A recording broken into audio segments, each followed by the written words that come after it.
Bonsoir Wanikoba, comment tu vas? Je vais bien et toi? Ça va super bien. Avec toi, on va analyser le match Cameroun-Panama. Oui, bien sûr, je suis d'accord. Le Cameroun a fait un but contre un face au Panama. C'est quoi ton analyse générale du match?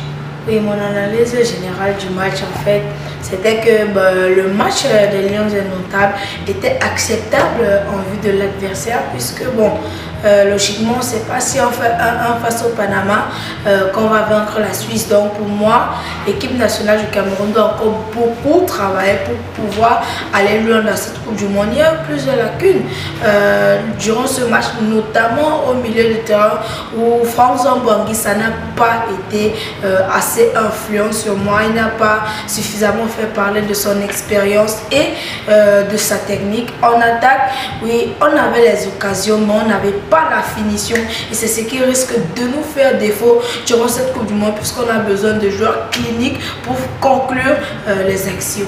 Puisque tu as parlé de l'attaque, on va parler de Choupo-Moting qui a été buteur dans ce match. Il confirme sa forme actuelle.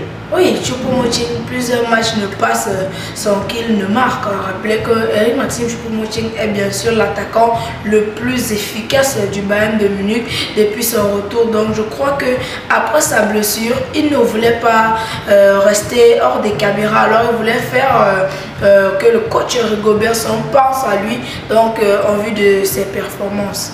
L'attaque Choupo-Moting, est-ce qu'on peut compter sur d'autres joueurs à part Choupo-Moting? Oui, après ce que tu as vu à ce match. Oui, à part Eric Maxime Choupo-Moting, je crois que le Cameroun peut compter en attaque. D'abord, je félicite le manager sélectionneur Rigobert Song, puisqu'il a conçu un groupe en fait où, en l'absence des titulaires, l'équipe vit.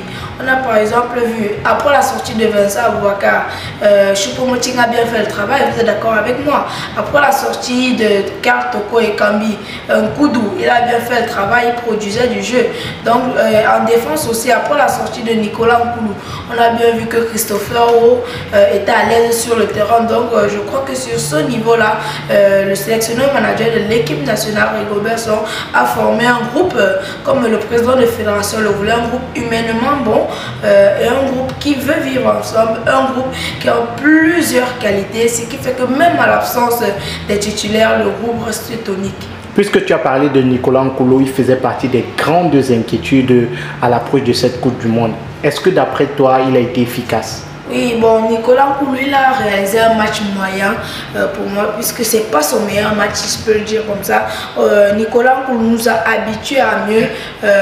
Il n'a pas quand même remplacé Michael Ngandou pour rien, donc il doit affirmer sa place dans cette Coupe du Monde. Donc il doit encore beaucoup travailler pour réaliser de meilleures performances que lors de ce match. Castelletto, Nkoulou, Noutolo et Faye Collins, la défense pour toi a été satisfaisante pendant ce match?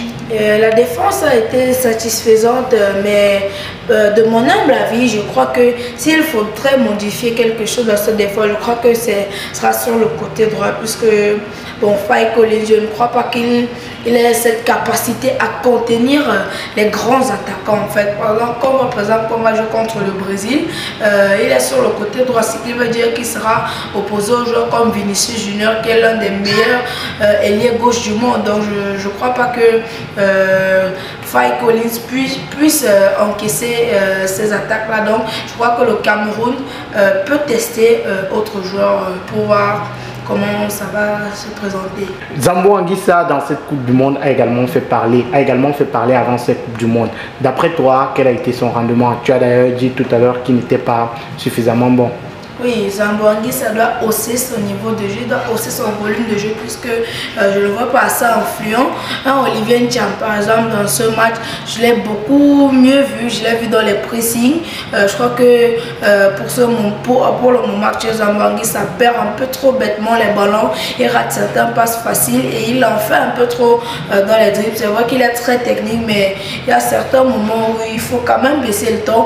Donc Zambouangui, pour cette Coupe du Monde, doit hausser son niveau de jeu, puisque le match que j'ai vu face au Panama, c'était pas le meilleur match de Zambouangui.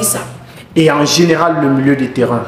Et en général, le milieu de terrain, c'était bon. Le seul problème que j'ai eu avec ce milieu de terrain, avec toute l'équipe en général, c'était le repli défensif. Je trouve que notre groupe n'est pas assez compact en fait comme il faut, parce qu'il faut un groupe compact, un groupe qui se regroupe défensivement pour éviter d'être puni lors des contre-attaques. Et en général, l'équipe, tu l'as trouvée comment? Est-ce que cette équipe-là pourra remporter la Coupe du Monde? Cette équipe que j'ai vue, oui, avec quelques modifications et beaucoup de travail, je crois qu'ils peuvent aller loin durant cette Coupe du Monde. Merci d'avoir donné ton analyse, Wanikoba. Oui, merci à vous. Le plaisir est partagé.